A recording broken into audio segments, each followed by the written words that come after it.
Vamos falar sobre mais uma novidade de 2020, uma ameba comedora de cérebro.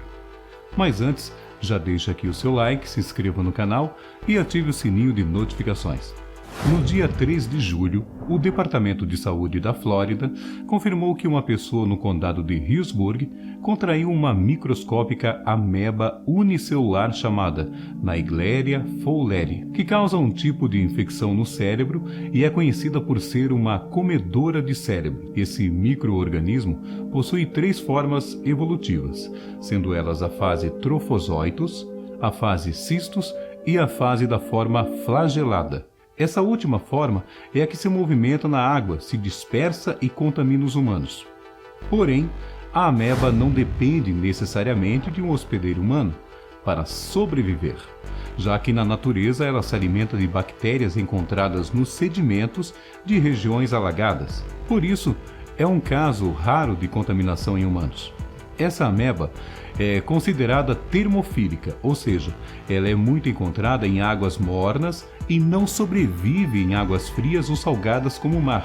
Ela pode ser encontrada em lagos, fontes termais, rios ou piscinas, com tratamento de cloro inadequado e também no solo. Esse tipo de infecção é mais comum em estados do sul dos Estados Unidos, mas ainda assim é muito raro. A Flórida já teve 37 casos registrados desde 1962, mas por conta de ter consequências fatais, o órgão de saúde emitiu um alerta à população, em especial na época do verão. Aqui no Brasil, não há nenhum caso recente registrado.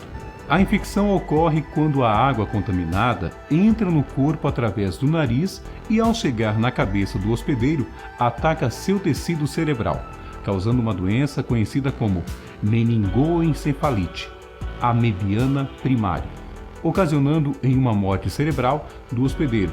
Daí o título de ameba comedora de cérebros. Mas essa doença não é transmitida de pessoa para pessoa.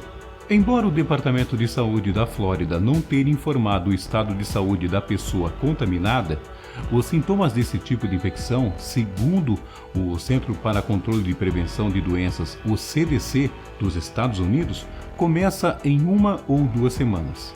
Cerca de 5 dias após a infecção, ocorre a perda de olfato e paladar, seguido por rigidez do pescoço, dor de cabeça, febre, náusea e vômitos.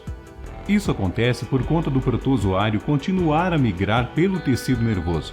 E como uma resposta imunológica é desencadeada, acaba causando uma inflamação no cérebro. E à medida que a infecção avança, sintomas secundários como alucinações, sonolência e convulsões surgem também, causando a morte da pessoa infectada dentro de no máximo 10 dias, por conta da grande pressão craniana gerada pela inflamação da ameba.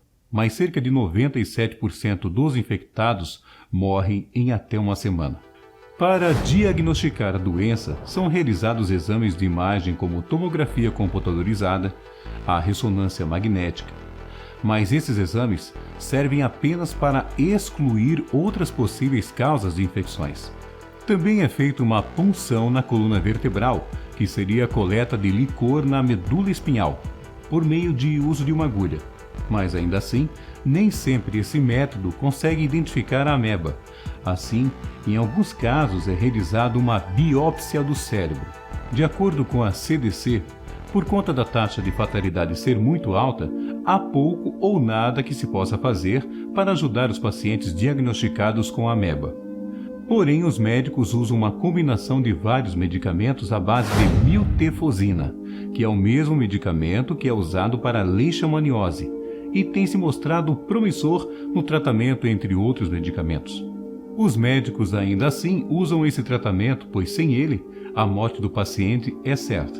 Por isso, mulheres que estejam em idade fértil e tomam esse medicamento devem usar medidas de contracepção eficazes. Mas até o momento desse vídeo, ainda não foi descoberto um tratamento realmente eficaz contra o comedor de cérebros. Quando se trata de prevenção, o recomendado é que se mantenha a água distante do nariz ao nadar e mergulhar em água doce, seja cobrindo o nariz com a mão, deixando ele fora d'água e usando itens para cobrir as narinas, além de evitar o contato com águas que possam estar contaminadas como piscinas não cloradas de forma adequada ou água de torneira que não tenha sido bem tratada. Mas e você? Sabia que existe uma ameba comedora de cérebros? Fala pra gente aqui nos comentários. E não se esqueça de deixar aqui o seu like, se inscrever no canal e ativar o sininho de notificações.